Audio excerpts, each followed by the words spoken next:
mengembangkan sekolah. Hei, Kecamatan ITB, saya punya proyek 5 sekolah di daerah Medan sana. Bisa kamu kembangkan ICT-nya?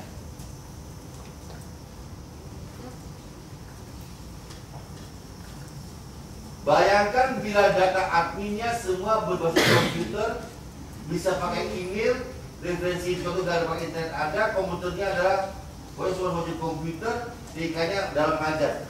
Bila ini terjadi di sekolah Indonesia, mana yang menurut Anda sulit? Saya minta sekarang Anda menganalisa. Ini adalah media dalam, kalau Anda menerapkan ini baru tetap muka ya, belum PJJ. Ini di sekolah saja dulu saya bayangkan. Bila ini Anda harus juga menggarap sebuah ICT di sekolah, dari 5 item ini apakah semuanya mungkin dilaksanakan dengan perhitungan tidak terlalu parahlah kondisinya? Mana yang sulit?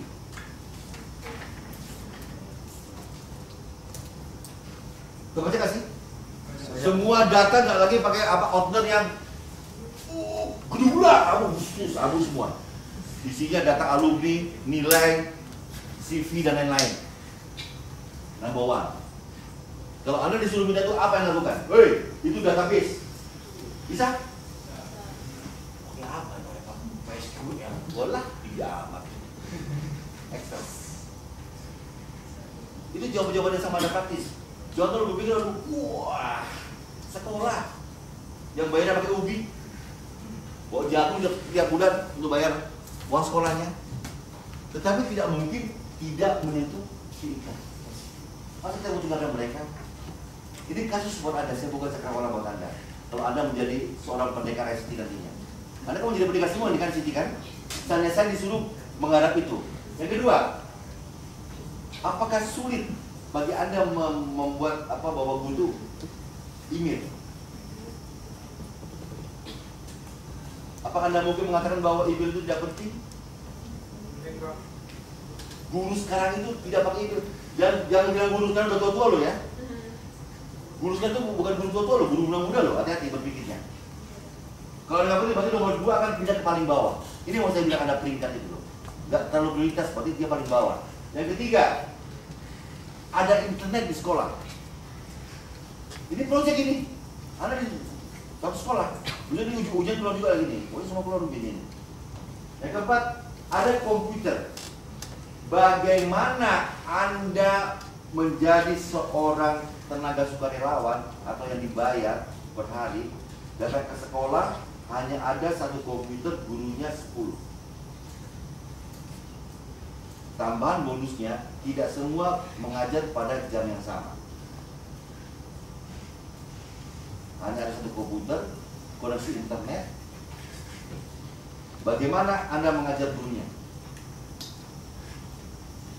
Saya dikirim ke Medan, ke Papua satu sekolah bahwa gurunya sebetulnya 20, tetapi guru tidak bersamaan mengajar.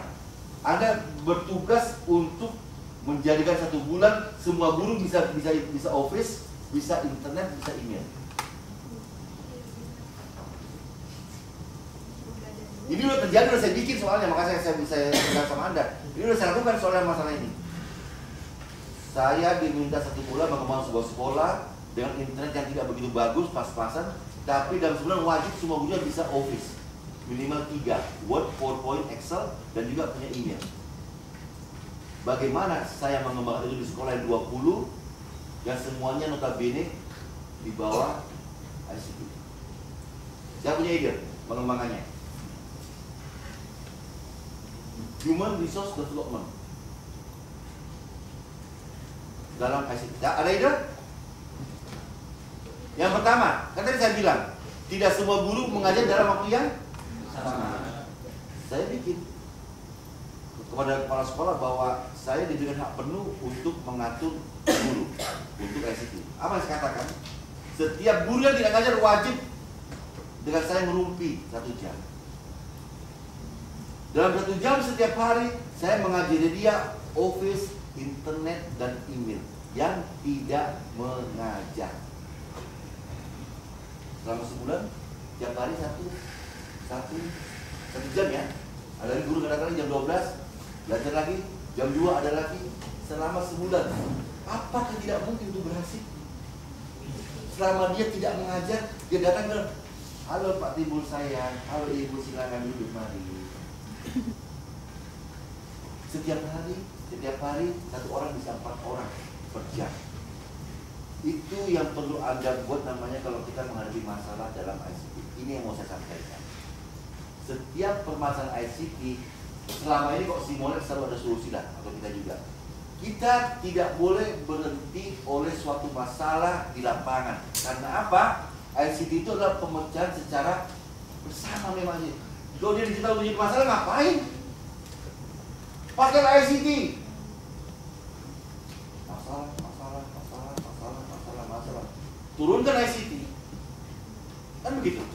Dan begitu dia ada masalah, apa solusinya? Karena ICT adalah pemecah masalah. Itu tugas Anda besok itu bagaimana di lapangan. Ya, jadi ICT jadikanlah sebagai solusi. Ini saya bilang tadi pelatihan ringkas segala macam. Ini saya bilang. Nah, ini adalah hasil riset. Saya ingin sampaikan kepada media bahwa inilah pembelajaran yang menggunakan media. PJJ yang menggunakan media ICT. Ini hasil risetnya biar Anda kebayangkan. Sebenarnya ada masalah kan? Bahwa gak ada internet, gak ada email, gak ada segala macam. Dosen yang mengajar PJJ, setelah di riset dia mengakses internet dari rumah berapa persen? Dosen bahwa saya dalam perkuliahan PJJ menggunakan internet dari rumah 70%. Apa indikator Anda membaca tabel ini?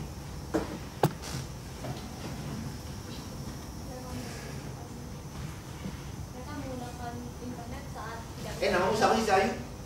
Ria. Oh Ria Pardede bukan? Gimana?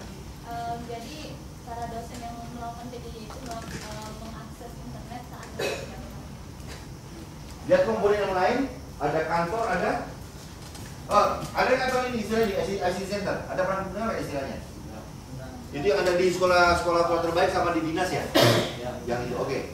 Jadi ada yang dua dari warnet, ada dari kantor dan lainnya. Yang ingin, jadi katakan bahwa dia tidak ada waktu karena dia bekerja. Dia hanya punya waktu di rumah. Kalau saya ada waktu di rumah, saya harus tunggu anak saya tidur. Kalau enggak tuh hantu di laptop. Gak ada dipikiran nenong-nenong kan ini. Berarti konsep sudah berpindah. Ada waktu yang di rumah yang dikurangi. Kalau pulang maunya duduk-duduk, ngopi, baca koran, cekrek. Berita Pak Sultan Indonesia. Oh iya. Tinggi Wah. Sekarang, ya Mas sebentar. Ada tamu. Udah besoknya sudah datang itu. Ada waktu sekian persen yang hilang di rumah. Privasi kita hilang. Tetapi itu dilakukan oleh dosen. Demi apa? PJJ. Jangan bilang PJJ tidak menguntungkan korban. Waktu Anda berkurang. Karena Anda punya waktu full hari, tanggung jawab Anda sebagai apa? Pekerja. Dosen yang mengajar tatap muka. Tapi dalam tatap muka Anda juga mengajar dalam PJJ. Dan itu tidak mungkin dilaksanakan di kampus. Kenapa? Anda satu, jam 10 ini rapat, dulu jam 10 coba. Saya masih di sini saya, ya kan? Tapi apa? Memang ada tanggung jawab utama. Tapi risikonya adalah di rumah. Tapi dia sanggup mengenai pembiayaan. Itu tadi baru waktu. Dia ini gratis tau saya. Ini lebih murah mungkin. Ini kantor gratis bahkan. Tapi walaupun dia di rumah dia bayar sendiri dia mau. Apa indikatornya? Bayar ini saya internet di rumah. Tapi saya mau. Di lantai 1 kemarin siapa? Mana Susanti? Susanti? Nah, kemarin saya mengatakan mungkin teman-teman nggak dengar ya. Kalau 90.000 sebulan, 1 hari 3.000, benar nggak? Internet? Mana apa enggak? Mahal udah kok seorang orang di Medan sana yang kerupuk aja setengah mampus. Harga 3.000-nya ya. Kalau saya untuk beli beras hanya dapat setengah kaleng. Nah, kaleng apa saya kalengnya? Setengah liter tentunya kan. Bagusan Pak untuk makanan aku Pak. Tapi kemarin saya balik di kelas bawah bahwa kalau Anda menggunakan internet dengan keuntungan yang Anda peroleh dengan 3.000, apakah itu mahal? Anda pergi ke warnet, naik angkot, berapa? Gopek 1.000, bayar lagi dalam sana. Dalam sana 2.000, di botol, snack. Belum bayar lagi per jamnya di warnet, berapa? Dengan 3.000 dengan Anda pegang di rumah, Anda nggak kena hujan, nggak kena petir, nggak kena angin, bisa pakai sarung, bisa buka baju. Dengan 3.000. Jadi ngitungnya bukan 3.000 itu uang rupiahnya, tapi yang saya peroleh dari 3.000. Kosnya itu akan menjadi berkurang begitu kita diataskan oleh keuntungan yang kita dapatkan. Apa itu? Fleksibel. Mahalnya sebuah fleksibel, kenyamanan. Ya kan? Kalau di warnet, lihat waktu, aduh udah 30 menit ya. Makin hang itu komputer lama-lama. Aduh udah berapa ini?